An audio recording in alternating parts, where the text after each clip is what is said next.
In 2011, Japan was hit by a powerful earthquake, followed by a devastating tsunami. Enormous waves flooded the Fukushima 1 nuclear power plant, causing explosions on the plant's territory and the release of radioactive substances.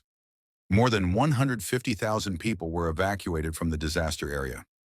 Now we will tell you about one of the largest man-made disasters in the history of nuclear energy. Since ancient times, people have been looking for ways to obtain energy. The advent of electricity was a revolution that changed the course of civilization. Numerous electrical appliances were invented, without which it is impossible to imagine everyday life today. Electricity can be obtained in different ways. The most commonly used method is to turn water into steam, which rotates a generator turbine that produces electricity. Water can be heated by burning coal, oil, or gas. However, in the middle of the last century, humanity mastered atomic energy. As is known, all matter consists of tiny atoms. Certain elements, such as uranium-235, have nuclei that can split into smaller parts, releasing heat and causing further divisions. A chain reaction begins. As a result, a large amount of heat is released. When the process of atomic fission was brought under control, nuclear reactors appeared. The new source of energy turned out to be economical and environmentally acceptable. Unlike coal and gas power plants, nuclear power plants do not emit greenhouse gases into the atmosphere and consume less fuel. The main risks of nuclear power are radioactive waste, which requires long-term storage, and the possibility of accidents. If a reactor leaks, radioactive particles, invisible and deadly, will enter the air. One such tragedy occurred on March 11, 2011. That day, a magnitude 9 earthquake struck off the coast of Japan, the strongest in the country's history. Following it, the ocean raised giant waves. At that moment, the first, second, and third power units of the Fukushima 1 nuclear power plant were operating. The rest were undergoing scheduled maintenance. When the tremors began, the automatic safety system shut down the reactors, but they needed to be cooled to stabilize them. But the earthquake damaged the power lines, leaving the plant without the external power needed for the cooling pumps. Backup diesel generators came to the rescue, which temporarily saved the situation.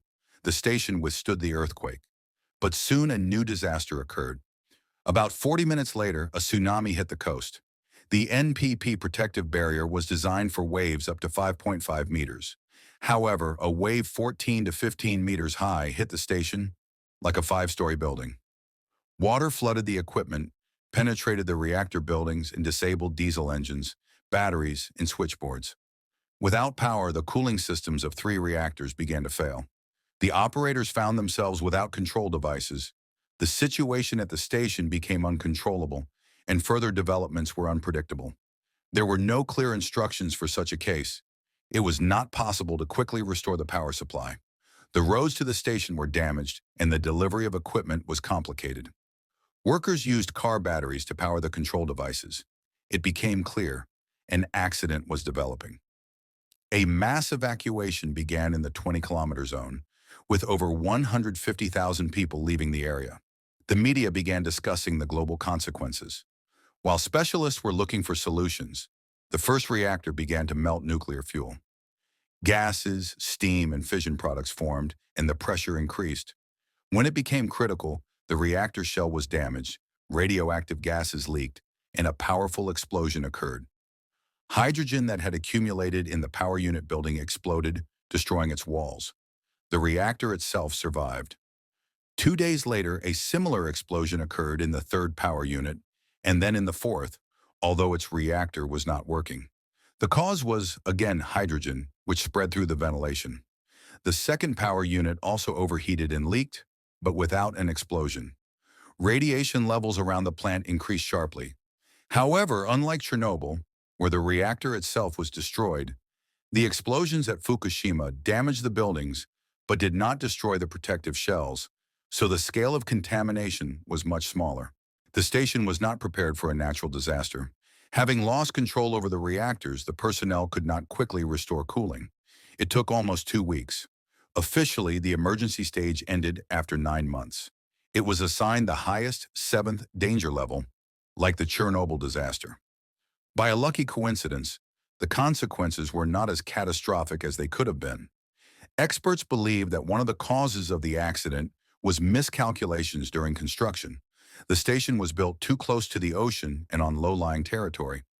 Also, the diesel generators were in the basements and were the first to be flooded. In addition, the management and personnel of the plant were not prepared for the emergency. Cooling measures were taken too slowly. Responsibility was placed on TEPCO, the operator of the nuclear power plant. It is known that the company had data on possible tsunamis higher than 10 meters, but no measures were taken. Confidence in safety influenced the lack of preparation of personnel. Partial responsibility was also placed on the government of the country. It was obliged to pay compensation to the victims. People evacuated from the disaster zone were provided with housing. More than 20,000 people died or went missing as a result of the natural disaster. One liquidator officially died from radiation. After the accident, traces of radioactive substances were found in water and food, not only in Fukushima, but also far beyond its borders. The total area of contamination was about 3% of Japan's territory. Although the radiation emissions at Fukushima were several times smaller than those at Chernobyl, the consequences have not yet been completely eliminated. 10 years later, cleanup operations are still ongoing. Residential and administrative buildings are being demolished, and the soil is being cleaned. The top contaminated layer is being removed, packaged, and taken away.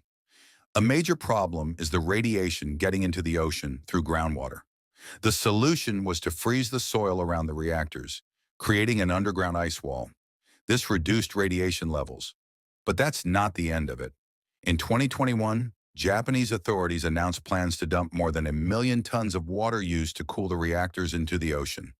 Opponents believe that this will harm the environment.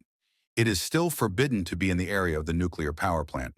Experts estimate the time frame for the complete elimination of the consequences at 30 to 40 years. The problem is that the radiation near the melted fuel is so high that even robots quickly fail. When the radiation level decreases, the remaining fuel is planned to be removed using cranes. Complete dismantling of the station is possible no earlier than the middle of the 21st century. Financing of the decommissioning of the NPP will partially fall on the shoulders of consumers and the budget. The total cost will exceed $20 billion. Meanwhile, discussions continue around the world. Should we abandon nuclear energy? Yes, it cannot be considered absolutely safe. Accidents are rare, but possible. Modern stations are built taking into account many risks, and old ones are modernized. At the same time, nuclear energy remains one of the most environmentally friendly and efficient. Improved safety standards and the lessons of Fukushima will help nuclear power grow further. Until cheaper and safer alternatives emerge, nuclear power will remain a vital part of the world's energy mix.